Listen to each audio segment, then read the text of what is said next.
está a valorizar. Sobretudo vinil referente a determinadas épocas, a determinados autores e intérpretes, porque as pessoas querem ouvi-los outra vez. E é esse valor de uso que fundamentalmente faz com que o vinil se valorize. E depois o facto de, perante o descalabro dos CDs e o facto de, enquanto há 10 anos era fácil descobrir em CD a reedição do vinil, neste momento sabe-se já que não vai ser assim, quer dizer, quase ninguém aposta em editar CDs. E, portanto, as pessoas que nunca compraram determinada música ou que não se preocuparam em comprá-la, de repente vão querer comprá-la e vão descobrir que essa apetência vai fazer com que o valor das coisas suba e quem os tenha, obviamente, os venda mais caros.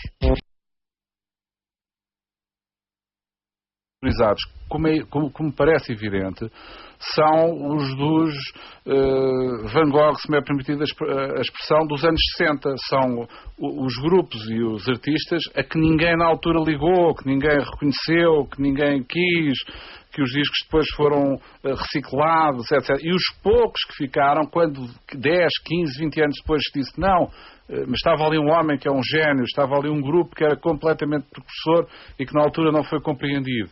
É isso que depois vale verdadeiramente muito dinheiro. Porque os discos dos Beatles, e podemos começar por falar do Duplo Branco, que é sempre um disco muito procurado por toda a gente, foi vendido aos milhões e, portanto, é necessário ter e eles são numerados, é necessário ter um número muito baixo para valer algum dinheiro, porque toda a gente comprou os Beatles em 68. Quando digo toda a gente que podia, não é?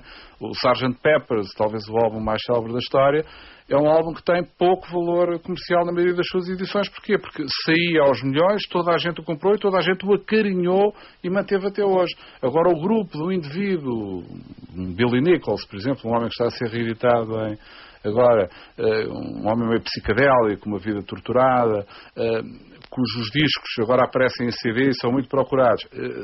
Um vinil desse homem vale uma fortuna, porque ninguém os comprou, ninguém os guardou. Born in the USA, do Springsteen, toda a gente diz que tem, conhece e sabe o que é, etc. Mas existe uma versão que é esta, não se poderá talvez ler, mas que utilizada apenas para promoção e para divulgação, que tem 3 mixagens do Born in the USA que não estão em nenhum disco do Springsteen. Isto torna este objeto colecionável, mas previsivelmente colecionável. Isto é, no momento em que ele é editado, nós já sabíamos que ele foi editado em muito pouca quantidade.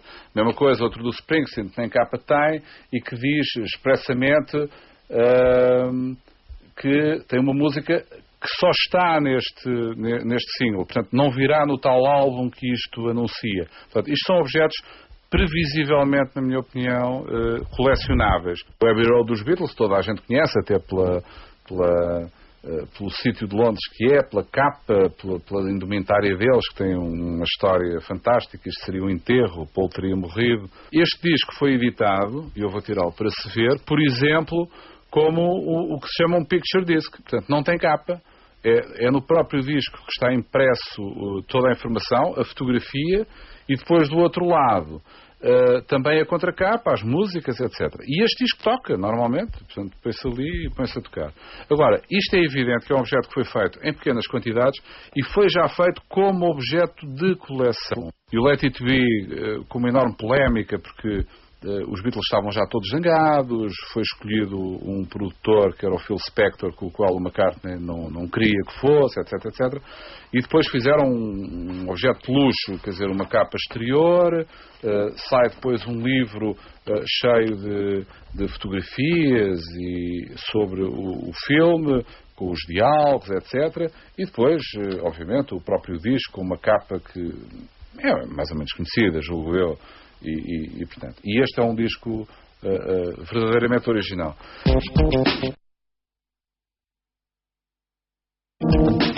Sites como o eBay, sites de leilões, sites especializados na venda deste tipo de produtos e vão sabendo que tipo de preço é que se está a praticar, vão vendo se é vendido, se não é vendido.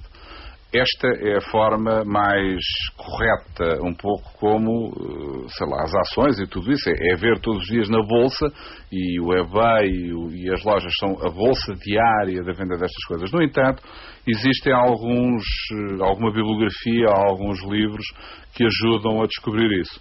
O mais conhecido, penso eu, que é o Record Collector, que edita também regularmente, e esta separa, portanto, vinil, 45 rotações, LPs, 78 rotações, também esses têm a sua cotação.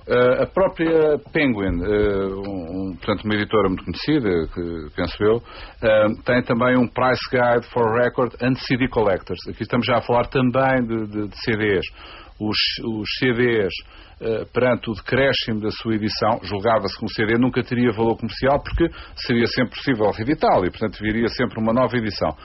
Com a crise que neste momento existe, verifica-se que isso não é verdade e, de repente, começa-se a pagar por edições de CDs a que não se ligou muito, valores muito altos, porque começa a haver a perspectiva de, com os downloads, os MP3, os miúdos a não ligarem nada fisicamente a estes objetos, as pessoas começarem a pagar por CDs preços que há 2, 3 anos eram completamente impensáveis.